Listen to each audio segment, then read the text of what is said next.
basically your party has been identified by a local night watchman called Gassick, who is part of the proprietor's guard on Bedroll Isle. He basically identified you to a group of hired thugs who proved to have a leader somewhat more battle-worn, scarred, definitely a veteran of some form. You were then attacked by this group. Fortunately, you managed to, initially, Windrah identified their arrival despite her fatigue and managed to give the party the knot an opportunity to take action before they were ambushed. A battle ensued,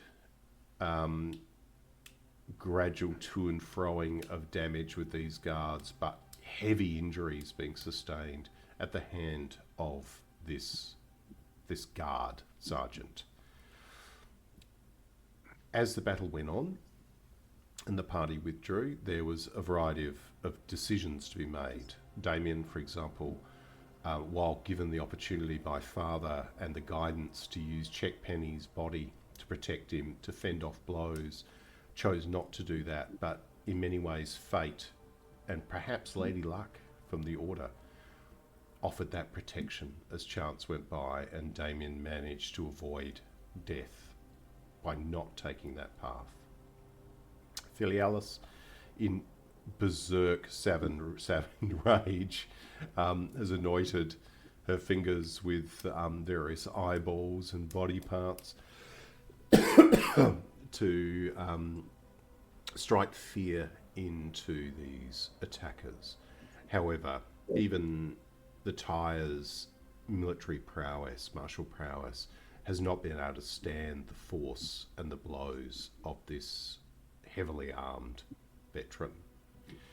During that combat, it's been noted that he wears vambraces on his wrists and forearms that carry the logo of the four-horned goat of Bessenwyck, the symbol of the Baron. But also, strangely enough, on the interior aspect of these vambraces is the leather-branded sign of the Tajar, the Ramuka Tajar, this underworld organisation of the Kondian Empire. Apologies. The battle has ensued. You've taken advantage of natural features, falling behind rocks, plant growth, just keep pulling back, and now the knot has made its way down onto a causeway where Squadge managed to signal in a water taximan, and Damian is doing his best at this very moment to stop the water taximan poling away from the causeway. He has no interest in the trouble that he's seeing before him. Filialis has fallen to that blade and has been stabilised by Damian, and Squadge wasn't far away, but fortunately the actions of Damian in healing have managed to get Squadge back onto his feet. Windrah is in the thick of it, standing almost toe-to-toe with this warrior, trying to distract him from her two prone comrades. He's basically standing on Squadge, not physically, but over him, with Squadge trying to get up off the floor and take an action. So what I'm going to do is take you back over to the actual location you are in. Also, a side note, I will probably have my camera off just for a bit because I'm also having dinner at the same time. That's fine. That's fine. Ben got to watch me have my dinner. Yeah. All right. And you will get to watch me have my dinner. So.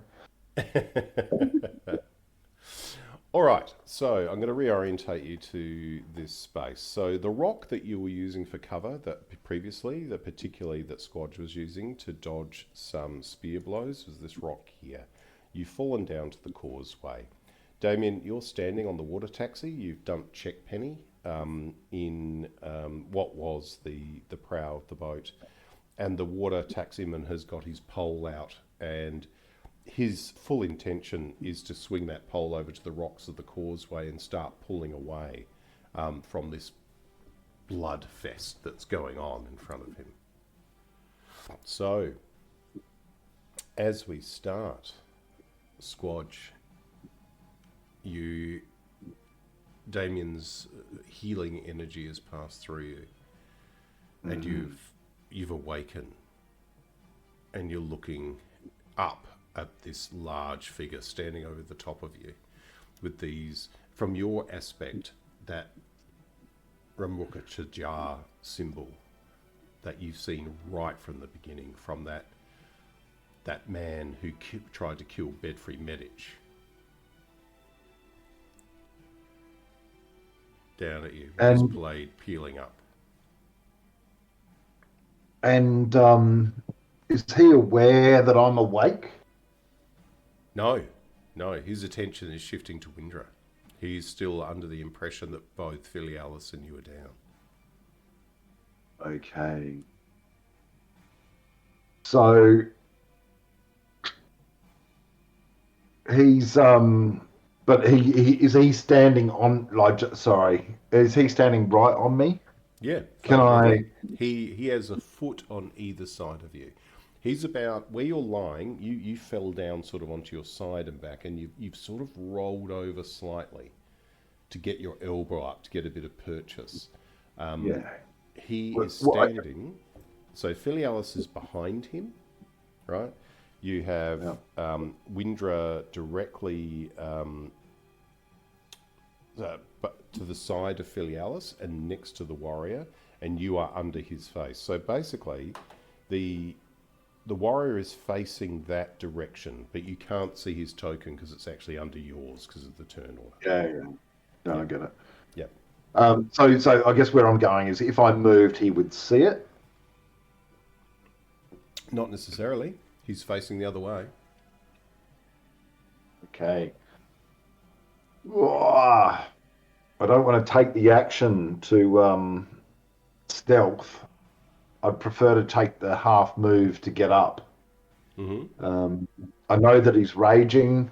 And have I gauged his...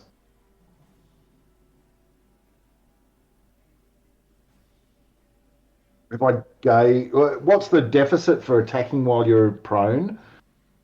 If you're in melee, is it a disadvantage, or is it you're just advantaged when you're defending? I forget. Oh, that's actually a really good point. That's because something that's completely gone out of my head. Yeah, definitely you would be at advantage from missile weapons when you're prone. Yeah. Let's just double check it. I'll look up. Sorry. No, you're fine. Let's double check.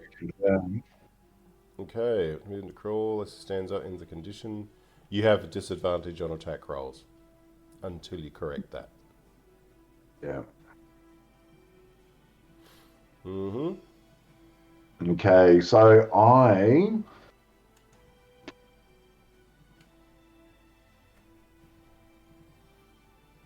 wow. And it's his turn after me, effectively, because Filialis isn't going to do much. Or it's others, but effectively. Yeah, so I would like to try and get up. I'm going to try and get up.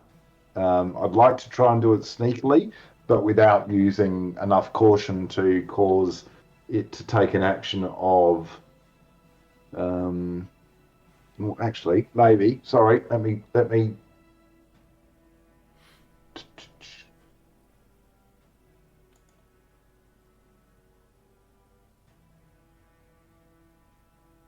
Oh, how does this work, Matt? Yep.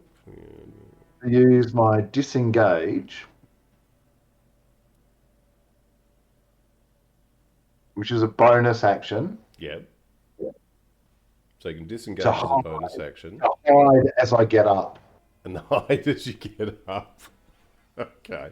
You know what I mean? Like I'm just trying to Yeah. make him not notice me. You know what I mean? Or Okay. No, I'm you can. Yeah, yeah. I get engaged that you. I moment get where you. he. So where are you moving to with half your movement to hide? No, I'm just want to get up to negate the disadvantage on attack rolls, Okay. So and I just do it so he doesn't notice. That's all. Because all right. yeah. So where am I? So to answer your question, there. Yep. So basically, what you're trying to do at the moment is Yeah. all right. You can take a bonus action. I would say it's a hide action, Yeah, I can straight do out that. hide action. Yep. All right. Yeah, nice. All right. So hide is a stealth, yeah? Yep. That's right.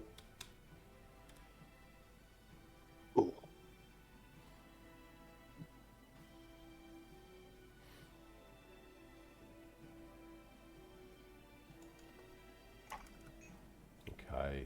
So you slip out like your legs sort of pull back and his focus is still on Windrah because she's standing. And you notice that you think if he wasn't raging, he would have seen you. But he's too Nice. busy pulling that sword and getting ready for a swing. So you have slid out and you have moved back to that point without any kind of opportunity attack occurring. Yeah, Okay. I'm just going to strike down. Yep. Oh, what a shit roll. Oh well. I mean, shit roll as far as the sneak attack 7, piercing 7, Yeah. fire 1, so 15 points of 15 damage. points of That damage. But yeah, you slam into him, and what you notice is at close range, when you get a chance to actually look, the Relp blade is penetrating and causing quite a lot of damage to the point that you actually have to wrestle it out with the end of your action. You almost fall back onto your ass again, pulling the knife out. You see, and as he does that, you see that blade goes in, and he like starts to turn back towards you. I'd like to invoke my inspiration now Yep. for a additional standard action, Yeah. which Okay. Go would be for my your life. extra attack. Yep. I'm gonna have another go at him. Okay. Oh, No. Unfortunately, this time, as the blade comes up, he swings the greatsword around and just and like deflects off. As you were used to, when the Relp blades strike something of normal iron or light steel, you see the Relp blade leaves like a bit of a slightly smouldering nick in the blade as it swings away. So that would be it. You've still got 10 feet of movement, technically. yeah, no, you're where I'm at the moment. All right. Ooh.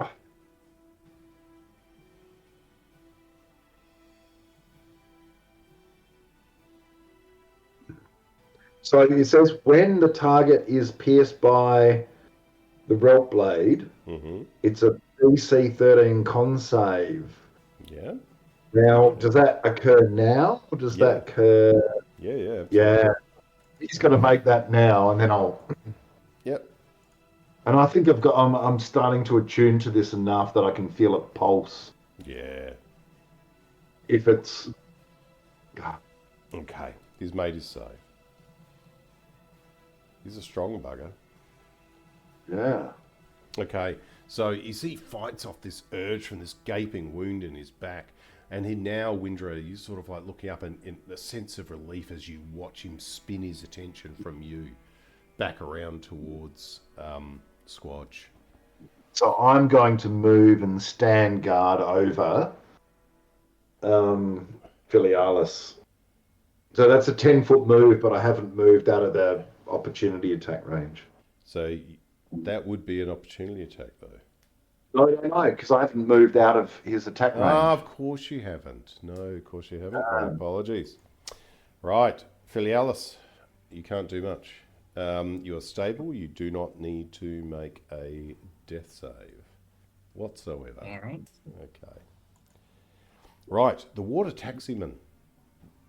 Damian, you see that he grabs a pole out and he starts jamming the pole into the rocks, and he's looking at you and he goes, "I'm not staying here for this." And he starts pushing the actual boat back. All right. So what I'm going to say is he does start getting the boat pushing away. Yes. Nice No graphics. moving boat. Nice graphics, Matt. Okay, so the boat is starting to pull away.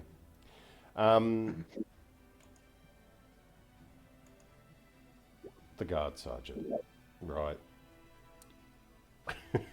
Squadge, he's standing over his foe. He Yeah. is going to... His first attack will be going at, obviously, at Squadge. Yeah. And he's fumbled his attack. Oh, no. That was the plan all along. 51, clumsy, fall, drop primary weapon. Roll dex will be stunned for 1 round. Nice work. Jesus. Right, Oh, DC. just what we needed. Yeah. Is slipped in the blood and gore. Okay. Nice. And he's failed the dex save, so he's gone over. Everyone, get the fuck out of there. So, yeah, get the fuck out. All The right. gods smile upon us. Let's go. Excellent. So that, yeah, you cannot believe that he slipped in the mud, and you can hear him rage in just basically, so frustrated. All right. So, Damian, you've called out immediately as soon as you watch this guard sergeant slip and fall to the ground. All right. Everyone's got a turn to jump on, so I'm not going to tell the guy to stop moving Yeah. because everyone should be able to get on. Yeah. Except Um, Filialis. Sorry, Except Filialis. that is what I'm going to deal with now. Seeing as he's down, I'm going to use my last spell slot just to get Filialis awake. Yeah. So I'm going to what's the range on this? 60 feet. Yeah, Should be easy. fine. Yep. Just got a healing word just to Get him up. get them out of there. I Yeah, think actually absolutely. I have something for this as well. Yeah. Here. So this is part of my domain. When you normally roll one or more Yeah, dice to restore yeah. hit points, it'll just be the highest. Number Because possible. So Filialis it'd be is- 4 points straight away. Yep, plus.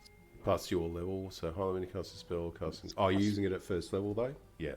Yeah, I only have first levels. Yeah. Okay. So it'd be, isn't it plus my Yep. Plus your modifier. modifier? Mm-hmm. Yep, so 4 plus, so 9 points.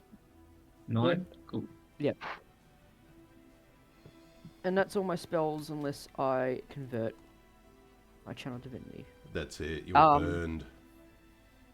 Other than that, I'm going to get to the edge, Yep. as close as I can from the boat to the edge, Yep. so I can start helping people get on. Yeah, sure. So you've moved over to the closest part of the flat edge of the causeway, roughly about a foot up from where the boat's sitting. So the punt is pulling out, and you're there ready to assist people as they go. So, essentially, I want to, because Healing Word's bonus action, I'm going to hold my action. Yep. If anyone fails or struggles to get on the boat, I'm going to help them. Okay. All right. No worries. Okay, Windrah, you're standing there like with mouth agape. The fact that the last thing you expected was for this guy to slip in Filialis's blood on the floor and slide down and land basically on his face. Your companions are up and moving. Damian's magic has worked. So what are you doing? Can I encourage Filialis onto my back and then go for a jump? Or is that two separate actions? Yes.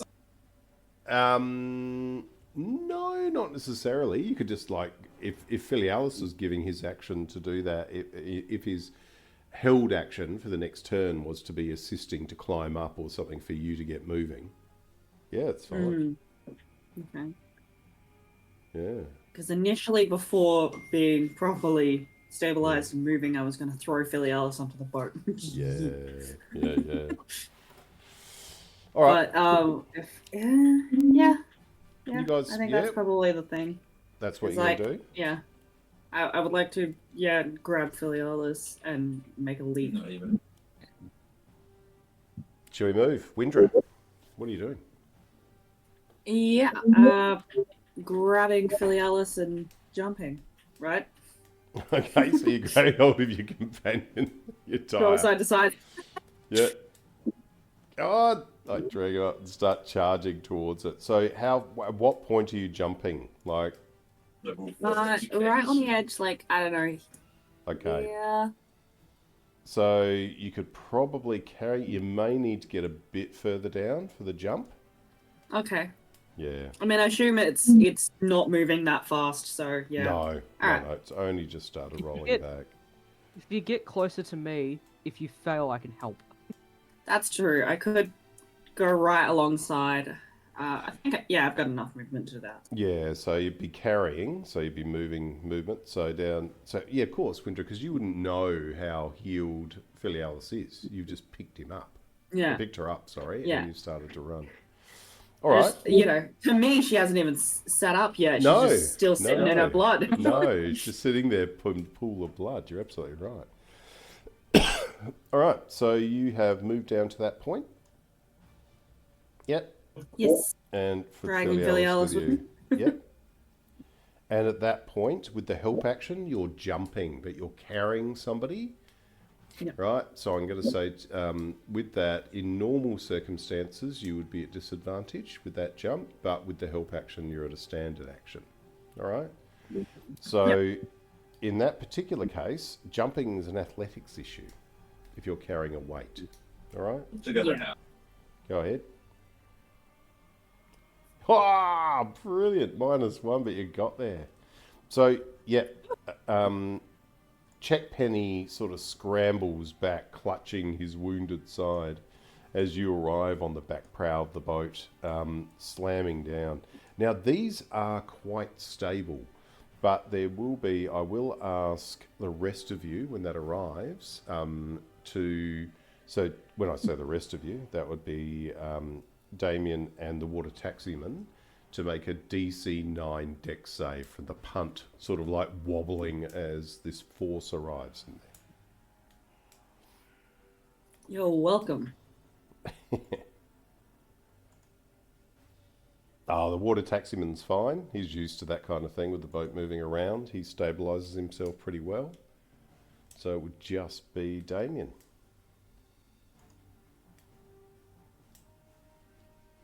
Sorry, what am I rolling again? Dex, right? Dex DC 9. Ah! Oh no, Damian, you've just helped your companions arrive. You just, as you release Windrah's hand and elbows, you help guide her onto the actual punt. The force just catches you off balance, and you fall. So what I'm going to say to you is roll D8 for me to work out in what direction of the compass you fall. Hopefully into the boat. 2. Yeah. 1, 2. Yeah, definitely. Oh. So you basically come to this point, which is still in the boat, but you fall basically on top of your companions. As you do so, they will now need to make a DC 11 dexterity save as you go falling into them. Sorry, guys. That's me, I guess. Yep. And you fail that. All right, roll D8 for me. Dominoes! 4, right. 1, 2, 3, 4. No, Windrah, you go over the side and you go into the water. on the side. Now, Filialis, you would have to make a DC 11 saving throw as well, only to either let go. No. Woo, same roll. You go with you are in the drink as well. With Windrah. So you got splashing into the water. Don't worry, Filialis. I'll save you. Checkpenny is really too feeble to do anything at the moment. He can't reach you, but he does offer a hand. He tries to grab hold of Damian's leg to help stabilise Damian with the rocking of the punt. Thanks, man. And we come back to Squadge. You're standing there as this figure is starting to rouse the guard sergeant from the stupor. So, Matt, describe this look of this character to me. What is he dressed in? He's just wearing like a brown cloak, but it's well hemmed with leather, so it's designed to be a travel cloak. He's obviously, it's not the kind of cloak you'd wear down here. You wouldn't need it. But he's not wearing special armor or anything like that. When you pull it back, he's got like a splint armor. There's like a mixture of... It looks quite old. The armor looks quite old, but it looks very well made. The sort of splint, it's got some wood paneling, some leather components, some chain interspersed rings between it. The main issue for him is that, as I said, he's wearing quite solid vambraces. And he's wearing very good quality boots. The focus of his expenditure on what he is wearing is on the quality of the utility of it, not its appearance. Given that he's stunned, Yeah. he automatically fails strength saving throws. Yeah. Yep. Right? Mm-hmm. So I was looking to try and push him into the drink. Well, there's no reason why you can't. Everybody else seems to be. Yeah. Well, but yes. now I'm of two minds, to be honest. Yeah, because you've got to keep in mind that technically what you're doing is trying to attack him. Yeah. No, I'm so you definitely... would be, you'd have advantage. So basically everything works in your favour if you chose to do that. But I'd have to go in with him. I think the only thing to do is a grapple kind of attack with a run up, which means I'd have to run around him. Yeah. And then push him in. Either that or drag him in. Or, or drag him in. Yeah.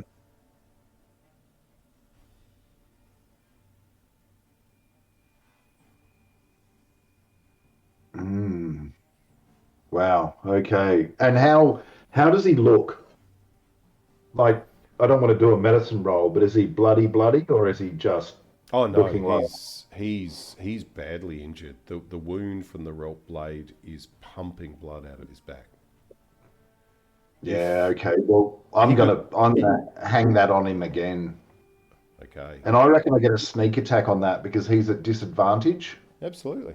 Yeah, he's completely prone. The bottom line is he's stunned. Your attack is at advantage. Yeah. He's getting up. He's getting up. He's not prone. He is getting up, but he's like a boxer that's been hit. He's punch drunk at the moment. Okay. So action attack. Yep. 23 to hit. No, 15 damage. Be 25 to hit. Because you've got advantage. 25 to hit, yeah. Yeah, no problem at all. So you've got 15 points of damage again. Yeah. Yep, and a DC 13 save. Yeah. All right. And that is a con save, isn't it? Yeah. Which he has failed. Oh, beautiful. So he's now poisoned as well.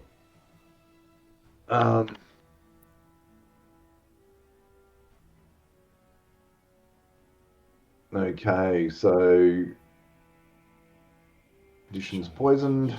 Sorry, yeah. He's teetering. That next Relp, that smouldering injury from that blade has basically gone into his gut, and his Yeah. hand has come off the sword. Like one hand has come off the pommel of the sword to actually, he's now defending the wound. In his stupid state, obviously he's stunned. He's dropped out of rage. Yeah. Excellent. So I am going to use.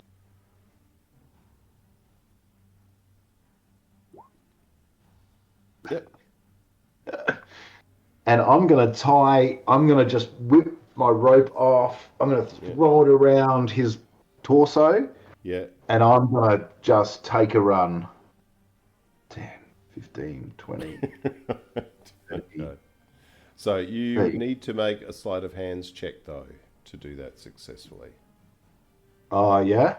Yeah. I can do that. Mm. I will do a sleight of hands check. Yep. There you go. Easy. Yep. So you quickly whip the looping of your belt. You grab hold of the end, just basically chuck the coil over his head and sort of over one shoulder, and use his stunned presence to pull against it. He basically just starts going with you. It makes I don't want him to come with me. I just want to tie him up. Yep. Enough. Yeah. So I want to sort of, loop it around him, like tie it. Yep. And then just take a hike. Okay. So he's going to have to deal with the rope effectively. Okay, so he's just basically impeded by the rope, so it'll extend the limit of his delay of movement. Yep, no worries. So you're off. Yep. Yeah. You go dashing down to the side. All right. Yeah. So, Filialis, you are up. Are you getting out of the water? What are you doing? Yeah, I think I will. Will take like an action or more movement or what to get up onto It'd the boat? effectively, I'll treat it like you're fundamentally prone. You've got half your movement to get up, move over to the water, because the depth of the water is basically taller than you, so you're effectively having to swim a bit to the edge of the punt to pull yourself in. Sure. Yep. I guess I'll do that. Yep. I guess. But leave room for Windrah and just sort of like, I guess, brace myself and put an arm down To help. just to sort of help. All right, no worries. So back up. as you do that, the water taximan will pull the boat, starting to get momentum now.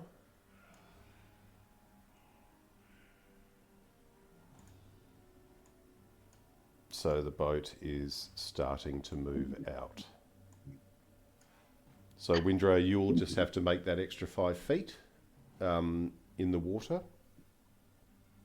All right. So the guard sergeant starts to pull himself up after the effect of the stun just starts to wear off. I'm just going to double check something with that.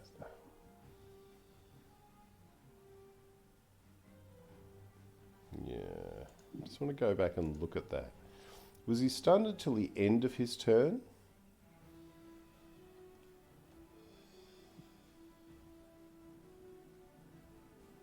Stunned for one It says round. stunned, Yeah, stunned for 1 round during his action. But he was stunned during his action. So I'm going to say he's still stunned. You know, he's now got the rope on him. That's convoluting him even more. So he can't take any action this turn apart from trying to get this rope off himself. All right? No further actions from that. Okay. Damian.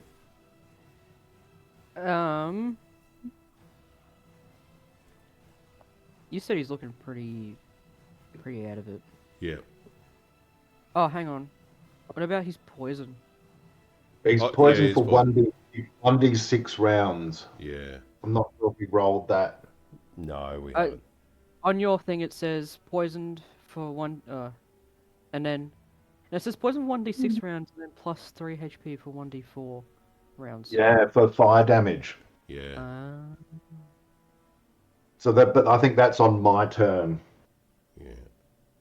Yeah.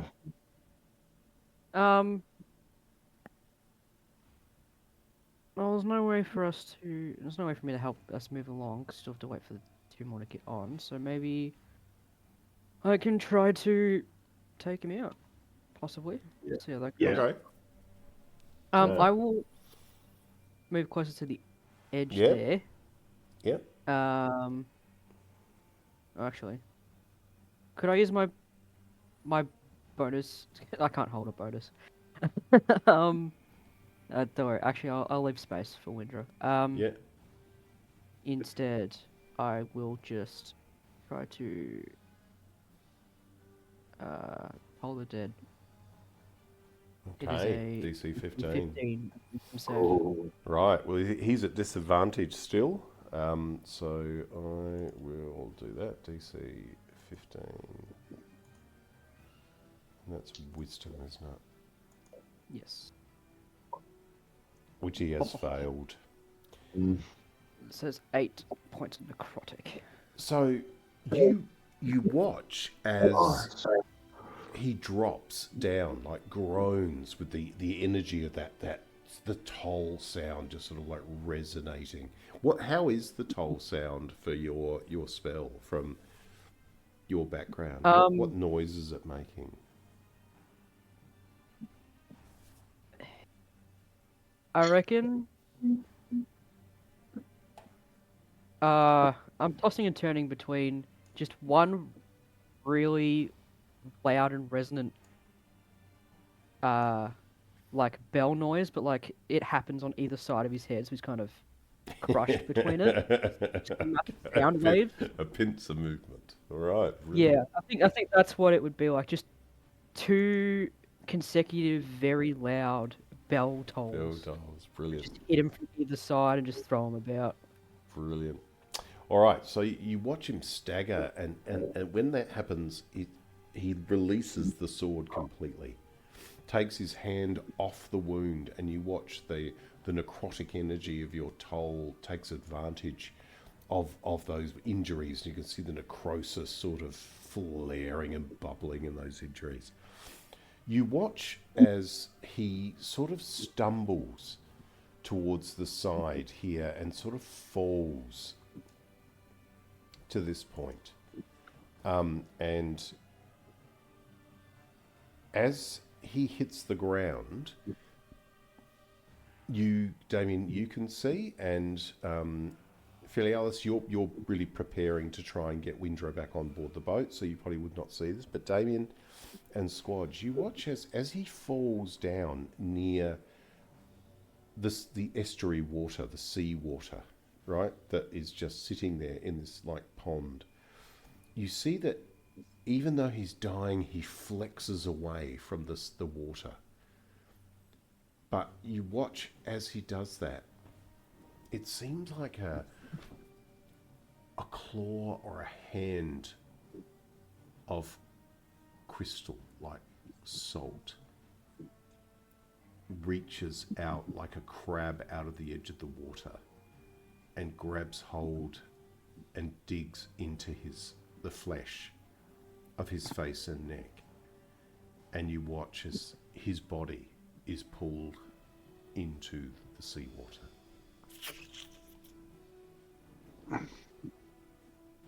And you watch as he drags into this estuary pond, and you watch as he bumps over the causeway rocks into the water proper.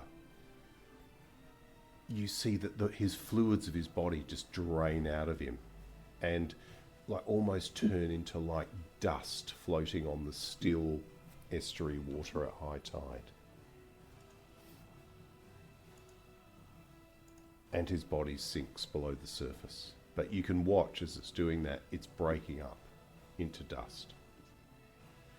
One thing you do notice as that's happening is items that have some buoyancy, like the vambraces and things like that, his cloak, has been left behind. It's floating. They're floating on the water. Okay. All right, so we're going to move forward to Windrah. So Windrah, I gather you're trying to climb onto the punt? Yeah. All right. So you move over to the side there, and with Filialis being there, you just sort of hop into the back of the boat, coming out of the water. What I will say for the next 24 hours, Windrah, you're at +2 for your storm actions. It was that surge. You don't know what happened, but there was a surge of energy through that water that your stormborn nature absorbed.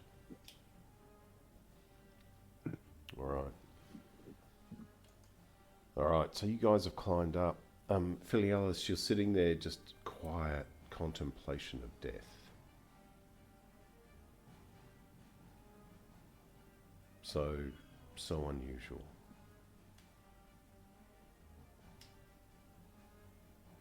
All right. I will do one more thing before we move out, before Squadge's action. Filialis, can you make a perception roll for me, because you were watching the other way? Nope. Okay. Too busy watching what was going on. Salt water in your eyes. Ah! Okay. Windrah coming out of the water going, I saved you, I saved you. Yeah, exactly. There's this surge of, because Damian's obviously, it would give the vibe that he's seen this, this adversary go, and everybody's sort of basically, the energy level just starts to go up on top of the adrenaline. All right, Squadge.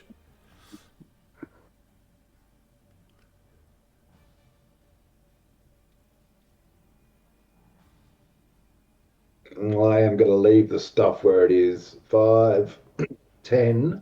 Yep. I'm going to jump to the punt. So we're having another go, are we? All right, everybody get their dexterity saving throws ready. As you jump over. All right. Yeah. Now, in that case, because you're leaping up off the rock and over, incredibly dramatic, I'm going to get you to make an athletics roll for me, but I'm going to give you +2 because it's just cool because you've jumped up off the rock into the punt. Can I do it as a handstand and make it acrobatics? So you want an acrobatics roll? Well, I'm quite happy if you want to go for complexity and extra points. You can make 2 rolls, an athletics roll and there. Yeah. Okay. So I'll roll the athletics first. Yeah, just first to see. let's just see if you make the distance first. Oh. Now, no one had prepared a help action, had they? No. Yeah. All right. So this acrobatics roll is now at disadvantage. 10. Yeah. So it's a belly flop. It's a belly flop. Oh no, you land on the gunwale of the punt. Oh. It's just the force you hit it with. So the rest of your party need to make DC 13 dex saves as you hit that deck. Damian. Oh, Windrah. Everything else, you're all right. Windrah, you're fine. Now, I'm gonna make some rolls for the other two. Is for the water taximan, who just makes it, and for Checkpenny, who's going to be at disadvantage. So I'll roll another 9. So poor old Checkpenny is because of his injury with the force. As Damian goes off, roll D8 for me, Damian, to see which direction you go in. I already rolled it. I got a 2. Oh, you got a 2? All right, I will get yours done, and I'll do one for Checkpenny for 7. So Checkpenny will 1, 2, 3, 4, 5, 6, 7. Well, Checkpenny's just moved in the boat. He's sort of flopped over in here and go, oh! He's hit himself on the gunnel of the actual punt. Damian, 1, 2. So Damian, you've fallen into Windrah again. So Windrah, you've managed to stabilise yourself, but he's fallen in. Yeah. So now your DC, another DC 13 saving throw as Damian falls onto you again. I mean, Oh, you made it. it did crit earlier, so I think she'd be fine. Yeah, I was just so keen to be in the boat. I like held on. So the boat, the water attacks him and pulls away with this like expression of more like he's trying to get away from you lot in the end of his punt rather than anything else. So like poling furiously. It's some of the best service you've ever had. All right, so it starts to pull away. Now the question is, where are you going? Let me just get... I think I'll Yep. Go give ahead. him an extra gold piece and say to go around the other side so I can pick up the stuff. Oh, you want to Yeah. pull around the other side? All right. Yeah. All right. So you are pulling rank. All right, let me get that through. Where has the dogfish gone? Wow. I have dropped my bow. I'm going to take my bow off my list, Matt, because I Yes. reckon I dropped it back here somewhere. Yeah, that's right. That's right. All right, let me move you back to here. So you go around to the other side of the causeway. And so basically, you're fundamentally here now. All right, Filialis, the punt goes round to the side, and it takes a little bit more than the gold. It takes a bit of, stare down, covered in blood. You actually all make for a good fitting image, There's, Filialis is, standing there coated in blood. Windrah, wet with glowing red eyes.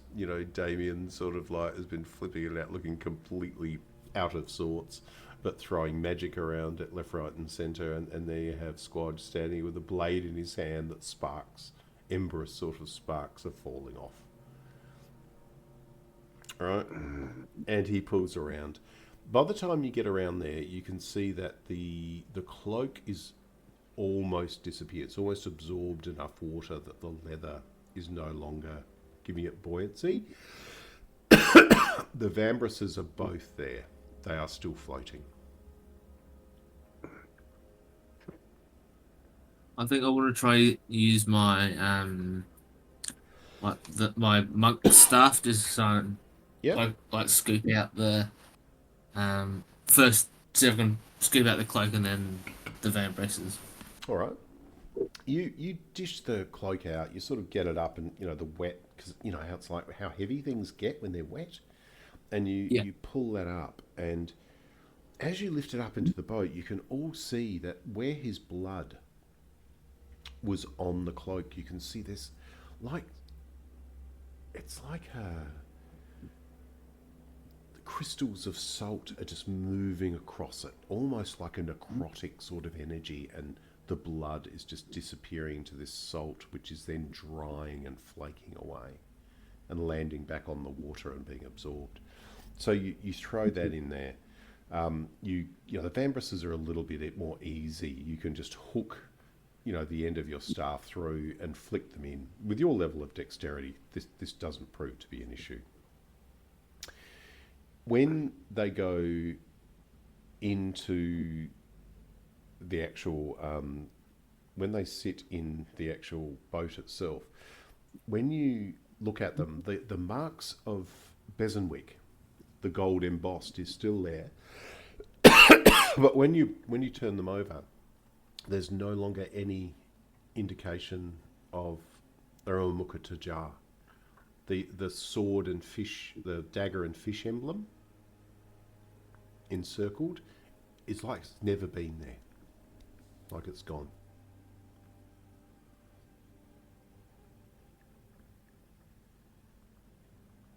How about my rope, Matt, that was tied around him? Oh, Is yeah, that- definitely. You Oh. can see your. Was that a silken rope or hemp? Excuse me. Hemp. Yeah, so that's quite bulky. That would still be floating. Okay, good. I'd Yeah. like to collect that if I Recover can. that. Yep. So you pull the items up. So yeah, you've got this. You've gathered it all together. You can see the advantage you have is, I'll say that During this time, Checkpenny has like a moment of awareness, and he deliberately douses the water taximan's lantern.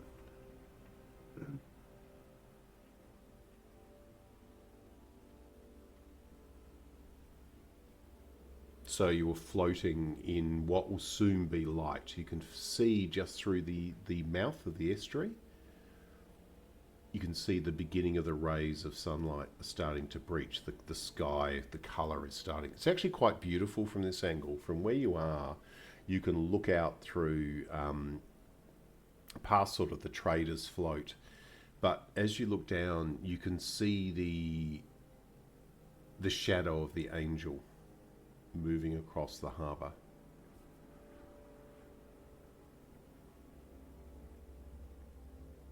Okay.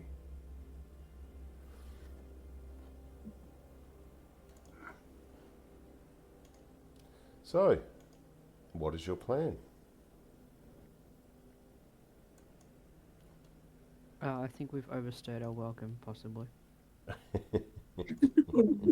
Yeah. All right. So you're sitting there breathing heavily with all these things that you've come across. As you're looking across to the calling well, you know, where you, from the first day you were here, Cadrak being killed and the emergence of that entity, which then led you to the commission with the bent cur.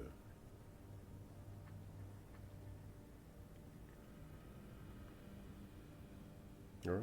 I think I suggest maybe the makers can or the traders float may serve as a intermediary stop. I mean, I think they're expecting us to get out of Dodge, which was at the dock, wasn't it, Matt? Somewhere here. What, to get out of here completely? Is that To what get you- out of, to get to Angel's Port. Yeah, yep. So basically, the dock is basically where you can get back up to the surface. That's where the actual laneways are. Your other options, as you were aware from the conversation that you've had with some others, is that you could, if you chose to, try and go back into the city through the underground pathways that surround the Dogfish itself. That would be probably the more doubtful method. The underground pathways. Yeah, so basically when you look around here, you can see that there are caverns which break off from the Black Wharf sits above, where it's been built over the ruins of the old, as to what you know as Alvin town. And you can see there are gaps that go off, crevices under the Black Wharf into the actual, structure of the land underneath the city itself. So if you think about it, the Black Wharf is sort of built out like a deck from the city itself, which is built higher up on the hill in front of this harbour.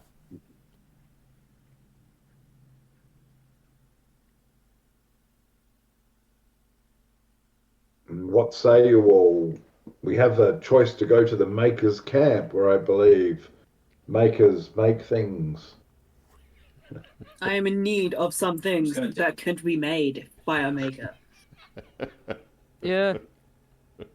There's a couple of things I want to see. Do a quick 30-minute adventure or something. All right. Little boat by instead of a drive by. Little boat by.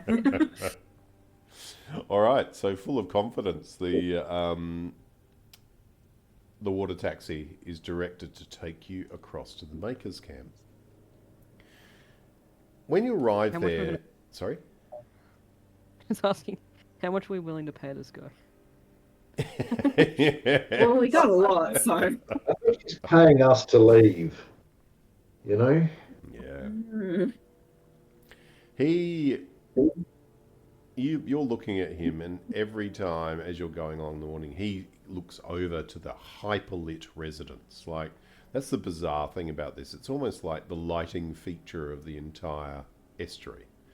The brilliant light as it's starting to come through, and you're actually watching from a distance, and you can watch what appear to be workers going around and refilling these enormous lanterns that surround the residence proper.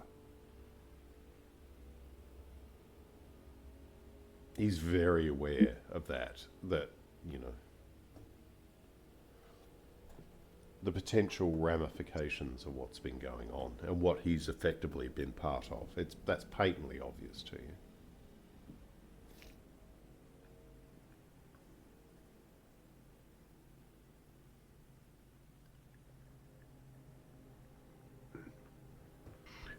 Can we ask him what, can we say, look, we have maybe had a run-in with some of the constabulary on the isle, on the bedroll isle. However, we are but good folk, and I'll try and line his pockets with. Can I get a read on him, Matt? Can I get a persuasion read on him? Check that aura. Yeah, look, I'll give you an opportunity as you're pulling in. You've got one chance. You can either use insight to try and get an assessment of what would trigger him.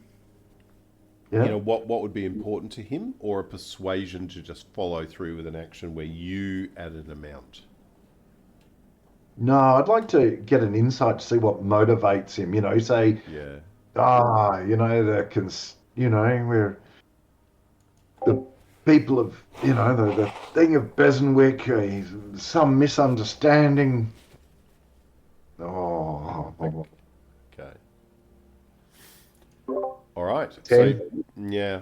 And unfortunately, you're looking at him and you can't really read him. And the reason you can't really read him is because he doesn't really know who this Earl of Bessenwyck is. He's probably never lived anywhere apart from the Dogfish. Right. He's probably a local. And he might have heard the word Bessenwyck, but so many people come and go here because of what is available here, which is not available in Angelsport because of the influence of the Order of St. Puritus.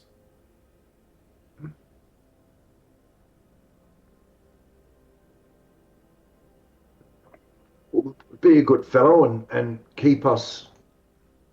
Maybe keep this as quiet as you can. Maybe take the day off, and I slip him 2 gold. Okay, all right. So, Is that all right? yeah, what I'll get you to do is make a persuasion roll in relation to the effect of that amount. Okay. I think what you realise is you've given him an option where he can take some good money and he can just be no further part of this. He looks over, it's dark, no one really saw him. No one really saw him with you. And the Maker's Camp is really only just waking up. You can see that, forge fires are being lit, things like that. It's early morning. The tradesmen are still the craftsmen and tradesmen are just getting their breakfast sorted out, things like that. So he dumps you off on the side and he goes, I can't say I hope I ever see you again.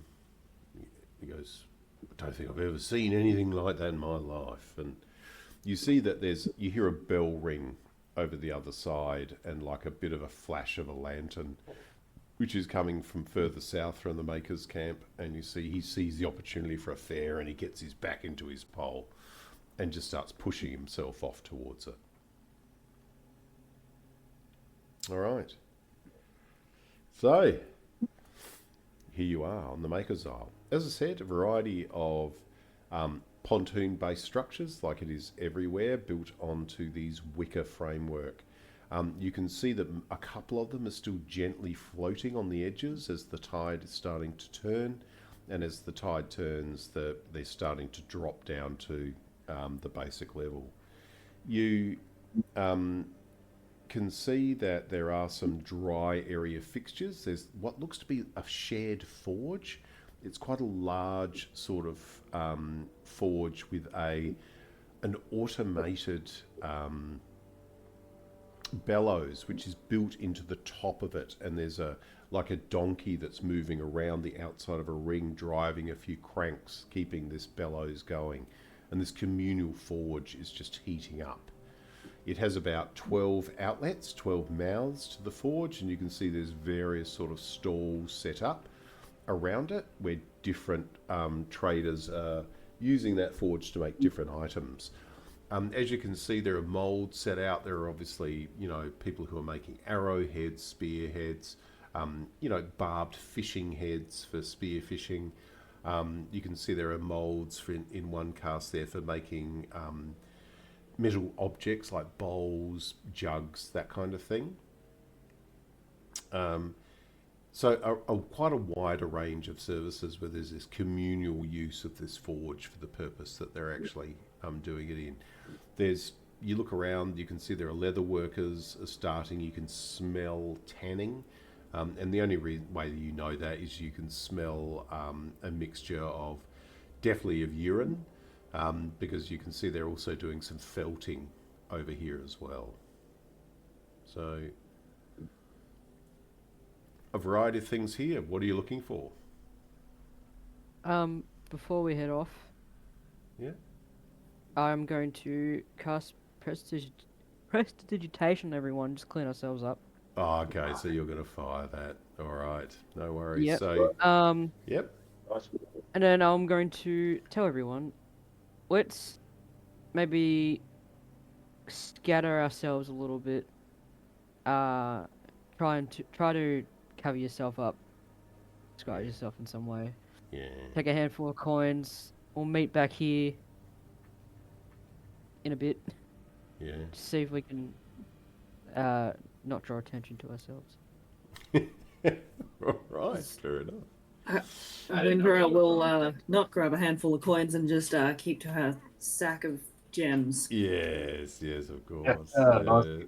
Yeah. So you all start. You break up a little bit, like to try and distance each other, but still staying within visual's eye line of each other as you're moving through. And then I guess it's really what you're looking for. Is there any particular items as you're moving through this place? What's the objective here? Well, I'm just looking for something not metal. Yeah, okay. I'm looking for But a bow to replace the one I've lost. A bow? Yeah. Yeah. Okay. So I'm looking for the Fletcher and the obviously the what are the archers? What are they called? People who make bows. Don't know. They're the ones. The bow, the bowmen. Yeah. Bowmen. Yeah. So you start walking around and you find a fellow who has a couple of reasonably freshly minted bows. The wood looks quite polished, still freshly oiled, no real scuffing. It looks like they've been test fired a couple of times, but they look like they've only been freshly made. When you approach them, there you go. Thank you for that. When you approach him, he looks down. He goes, "Oh, interested in these? He says these are good hunting bows. These." Yeah. So I'm after something small, even a one-handed, even a crossbow, a handed crossbow, or a shorter bow. Ooh. Hunting bows are a bit, look at me, not much strength, not much meat on these. It looks like he goes, "Oh, all right. No, I'm afraid I don't really work in that. You'd probably be able to get one from the traders. They might have one that's come in." Right, you are. What? Yeah. Oh. Sorry. So he just goes back. As soon as he realises he's not going to get any, overt business, he goes back to what he's doing.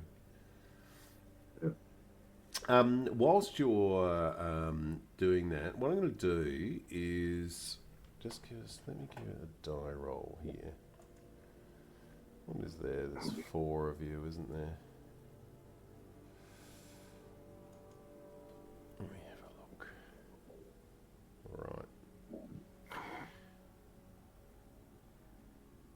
Damian, you are walking along on the inner aspect of the Maker's Camp, on the edge, around the sort of these open stalls around the edge of this central forge. You're looking back almost equally, sort of like on a parallel line across to where things happened last night, where your tent was, things like that. And you'll watch, you can see that there is a group of non-liveried but clearly uniformed guards are there poking through the remains of your tent. And you can see that there are a couple more of them are down by the actual causeway where you were. As you look, ironically, you've just been looking across watching Squadge talk to a boa,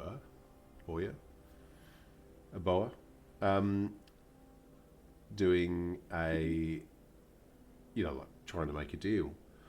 As you turn around and watch one of these guards pick up the bow, which your companion obviously was the one he's trying to replace.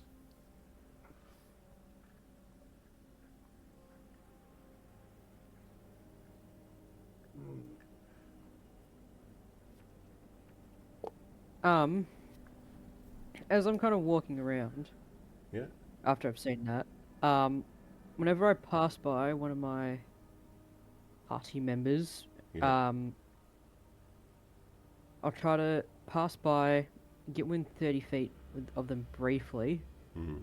I'm going to, in their head, tell them that their guards are starting to poke around our business. So we should try to wrap up soon. Okay. In the meantime, I'm also trying to see if I can possibly find a healer's kit. Don't know if I'll find that over here. Yeah. Okay. Keeping This for me is going to be a luck roll. Just give me a d20. If you can roll a 17 or higher, you can find one.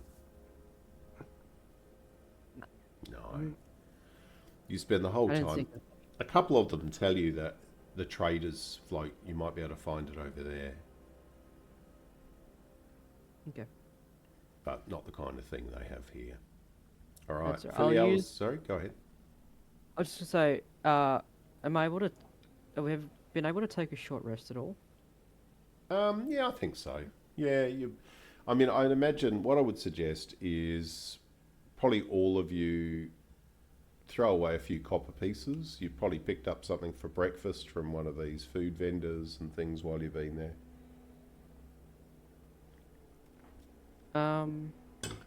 Yeah, because I'm for the rest of it, I'm just gonna quietly kind of Yep. tend to myself and use some hit dice. Okay. All right. So you're prepping as you're going around. Filialis or Windrah, anything you're particularly going to have a look to see whether they're making?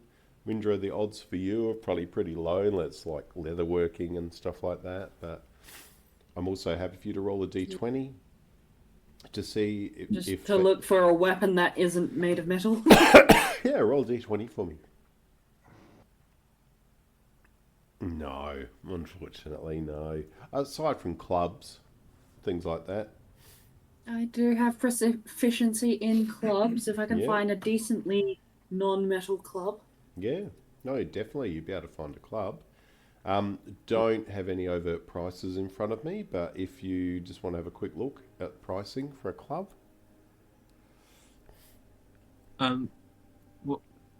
Would there be like a tailor or something that could like hem a cloak? Okay, yeah, definitely. There are definitely tailors, leather workers, things like that here. Yeah. Right.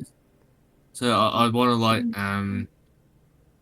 I'd wear the cloak inside out so none of the insignia was Yeah. readily Yeah. visible, Yeah. and then go to one of them to try and just get like the length a bit shortened because I don't think that that guard was the same height as me. I think you'd be absolutely right. When you bring it over, the thing is, the lady actually says to you that this, she said, oh, this is lovely quality, isn't it? And, you know, it's still a bit wet, you know, from when he had it before. And she goes, oh, I can definitely take the leather out, the hem, and then shorten it and bring it up, but I wouldn't be able to do it too quick. It'd probably need a day or two to do it. To do it properly, I can butcher it for you and put it back together.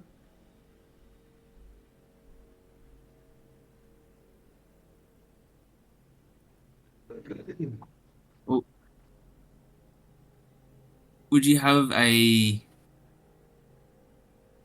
hammer's kit that I could purchase Oh, so I could do it myself? I can't really spare my leatherworking tools, but I could sell you some shears and some cotton, some needles. That'd be great. All right. So she goes up and just rummages through a kit, and you can clearly tell she's not giving you her best stuff. She's grabbing out some older things and things like that. But the shears look quite sharp, and she quickly runs them over a stone to sharpen them up for you. She grabs you with that kit, and I mean, you know this is going to be overtly cheap, and her position is she wants 5 pieces of gold for it. Yeah. Oh, yeah. All I'll right. just hand it over. Rip off. But you take it, knowing that you want to address this issue, so you take these things for 5 pieces of gold. Damian, make another perception roll for me. Or actually, in fact, all of you potentially could now that Damian's advised you that your events have been looked at. No, Filialis is still focusing on his leatherworking kit. So Windrah and Damian, both of you notice at some point that the 2 guards that were down on the causeway have walked up the rise somewhat, and they've gone between those salt bushes back towards where your collapsed tent was, where these guards are looking at that situation. You watch as a woman appears from behind these tents, or a woman's physical form, and you see that she's wearing what looks to be a mixture of like a quite ornate leather garment interspersed with like an azure blue cloth with like a silvery hem around her wrists. The interesting thing that you've noticed is she's masked. So she's wearing a mask, she's wearing a hood, and she has a mask which covers her nose and is under her eyes. And the guards present the bow to her.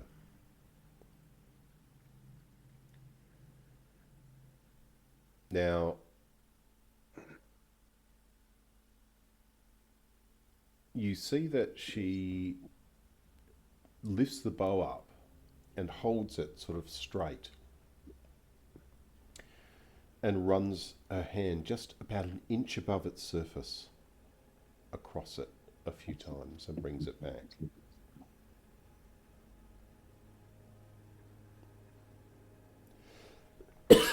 Sorry, excuse me. And you see there is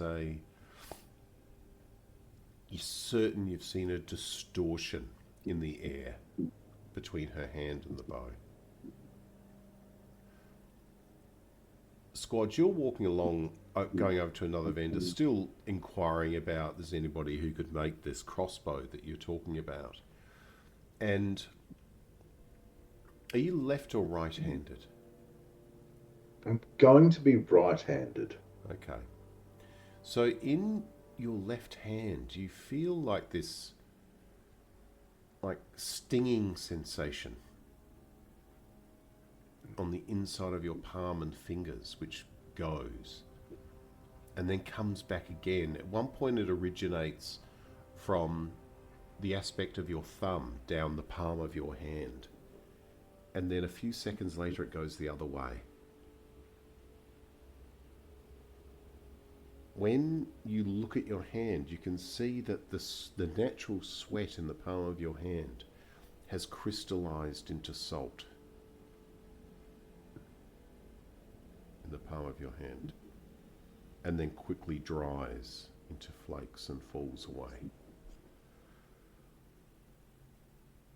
Unbeknownst to you, Damian and Windrah, you look up and you see the woman, the masked woman, turn around and look directly in the direction of the Maker's camp.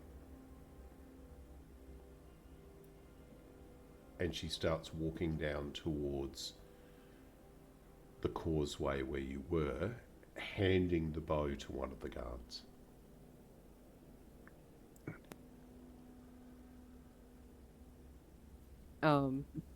I'd like to do the same thing I did earlier with communicating telepathically and saying, we need to go. No stopping, no pit stops, we need to go. We reply. I would need to set up a direct connection, which I'm not really doing right now. No, that's okay. I just want to know what the rules of engagement are. If we're hearing it, and yeah, I popped it in there for you if you want to have a read. But yeah, I can speak to someone casually, but I can only speak to and from with one person at a time, and I'm just passing on a message, so I probably wouldn't set that up. Okay. Get it. So we, well, I'm going to start, wandering back to our, to where you hail the taxis from. All right. So there is a few locations in the Maker's Camp, like there is on every island, to call water taxis. What aspect of the island? Obviously, there are not many of them on the northern side of the island. Most of them are on the eastern side, or the southern and southwestern side. But they are few and far between. So the question is really, where do you want to head to?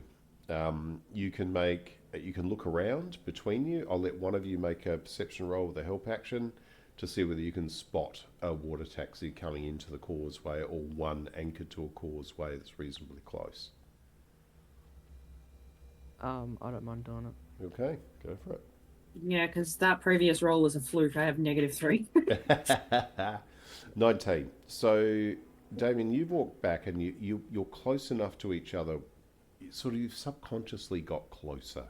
You're training in the knot. You've sort of maintained a distance to stop link, but you're basically staying close enough, and you've gotten closer now. You have moved down, and you do notice that there is a water taxi down here, which is standing up, and you can see the water taximan is sitting on like the wharf side on a pillar. Just, it looks like he's eating something, like he's stopped for a break.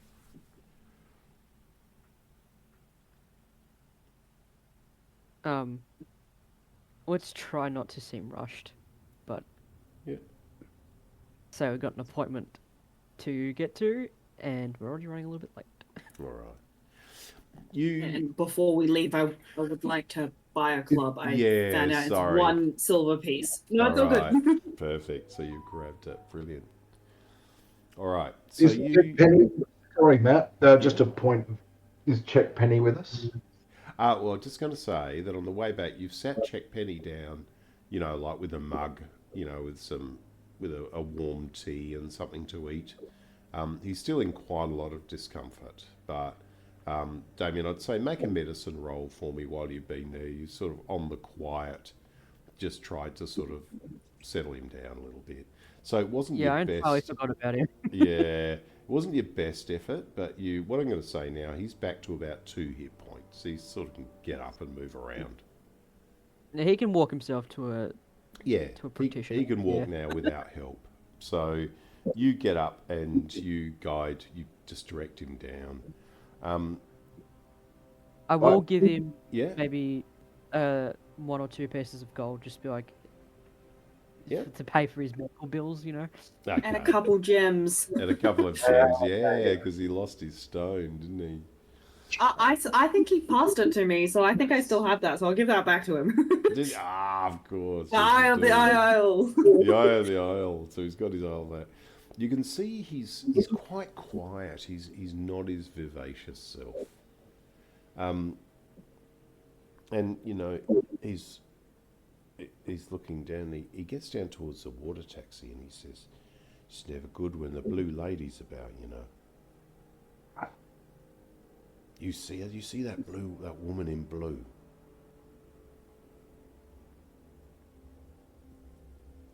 Yep.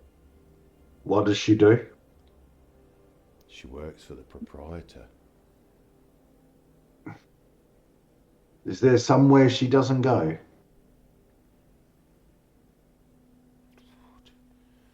I don't really know. I know that I've never seen her at Nastrin's.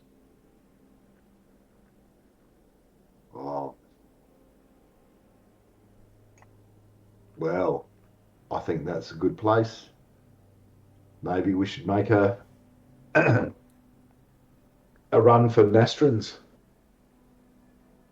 Okay. Now, if you see her, don't tell her about us, would you?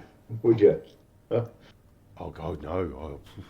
I wouldn't tell her nothing. I'd be too frightened to speak if she came near me.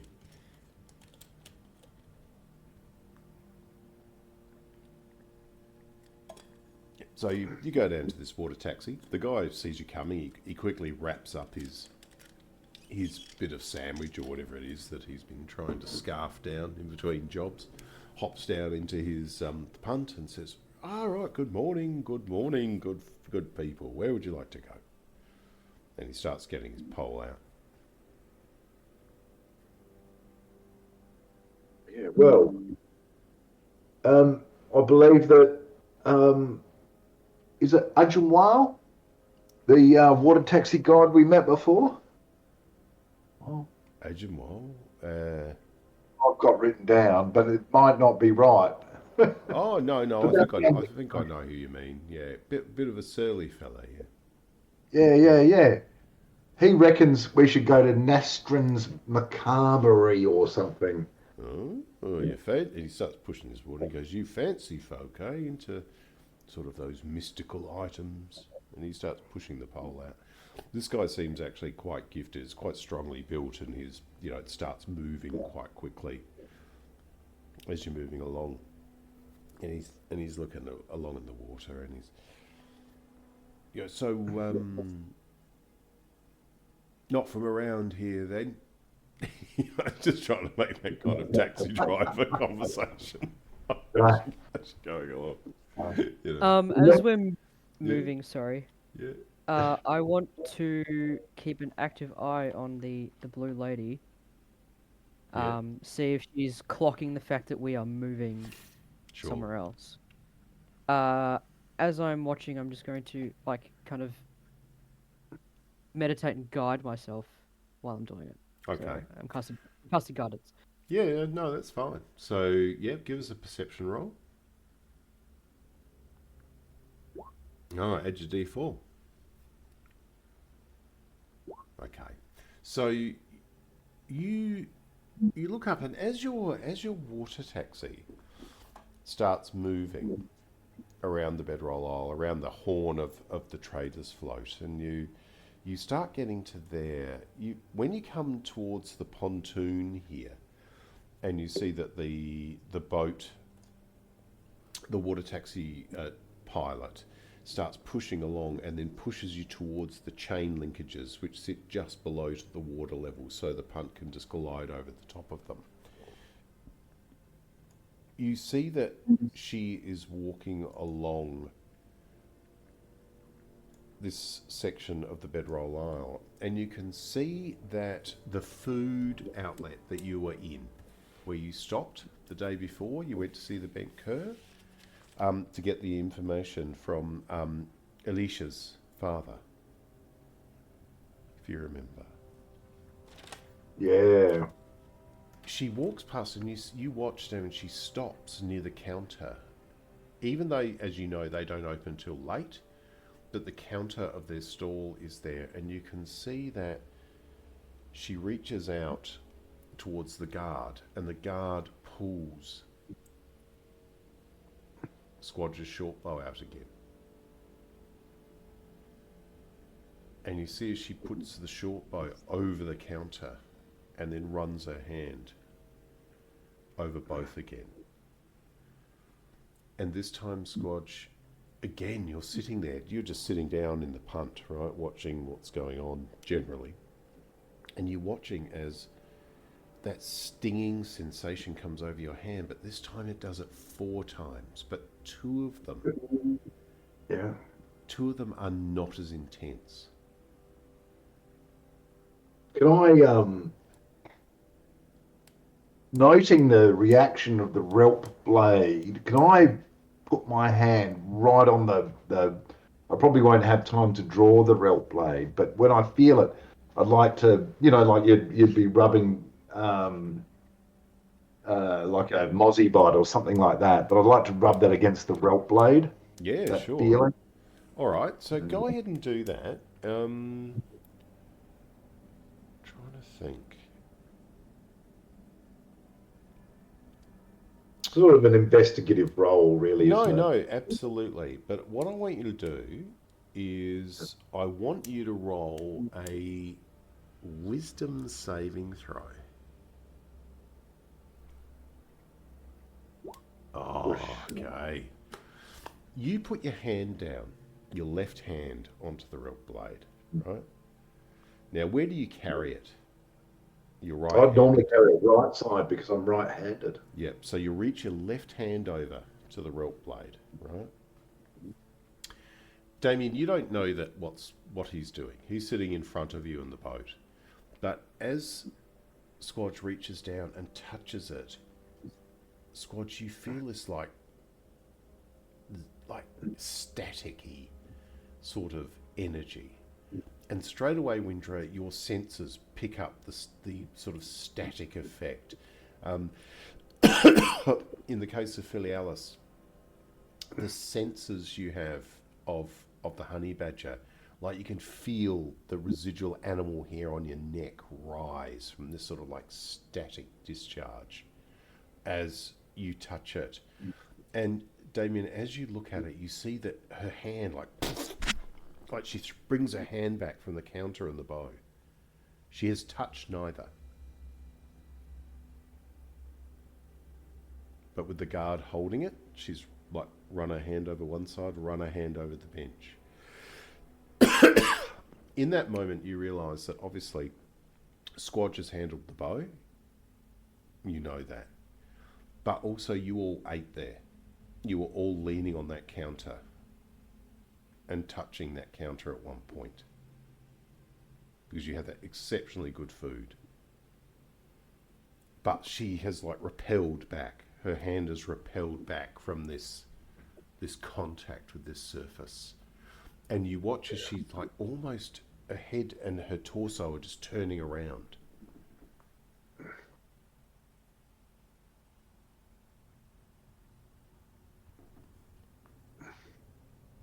Yeah, I just want to watch and see what she's. I want to see if she's gonna try it again or if she's just Sure. completely disorientated.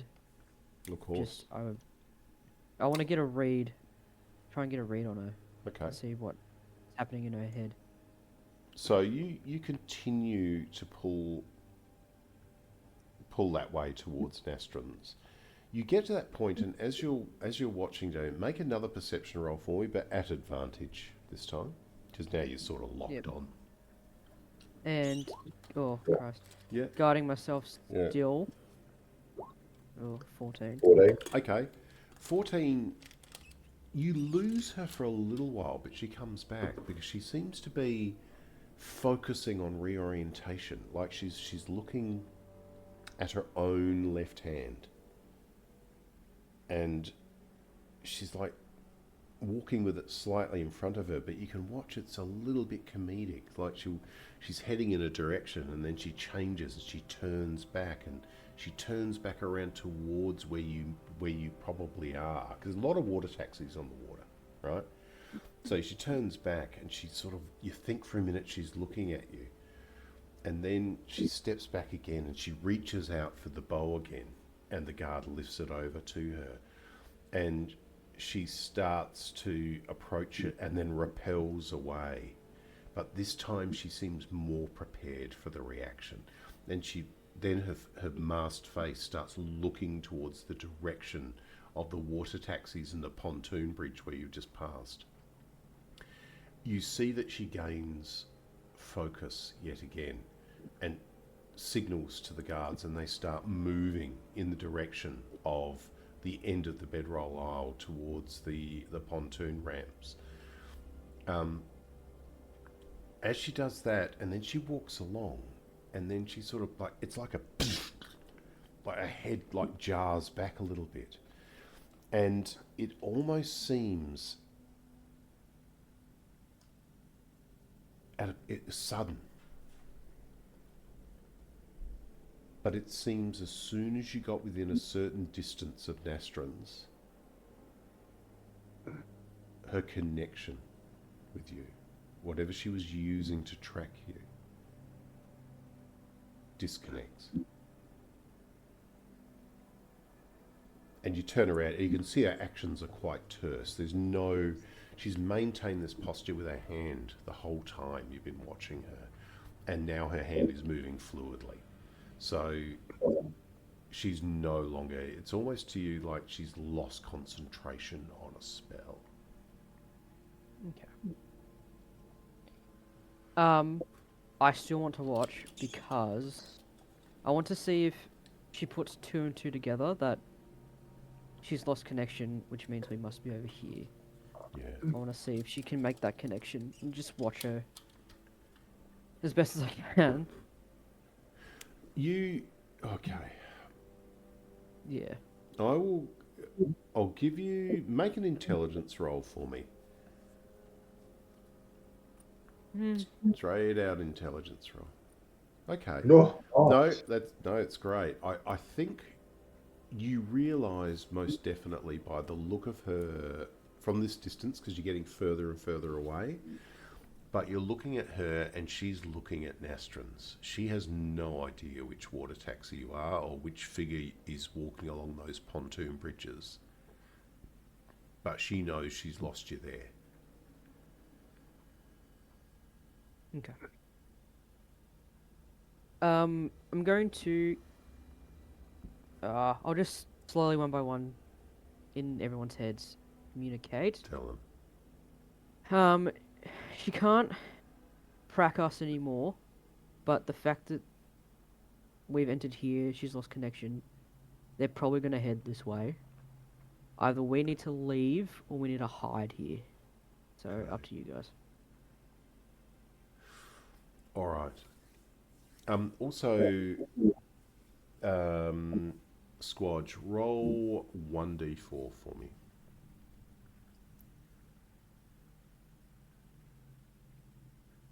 Okay. How many hit points are you carrying at the moment, Squadge? I took the opportunity during the short rest to boost myself to 15 out of 18. You have taken 4 points of damage. You're so distracted by what's going on in your hand. When your hand comes off the Relp blade, Yeah. you see the line where that salt was. It's like your skin has puckered and macerated and leached fluid, which seems to have almost like it's soaked into the handle of the Relp blade in like an acidic transition. Yeah. So an adverse reaction. Yeah. Whatever the force was that the Relp blade caused to disrupt her connection with you, that force was not there to do you a favour. The very primal force was there.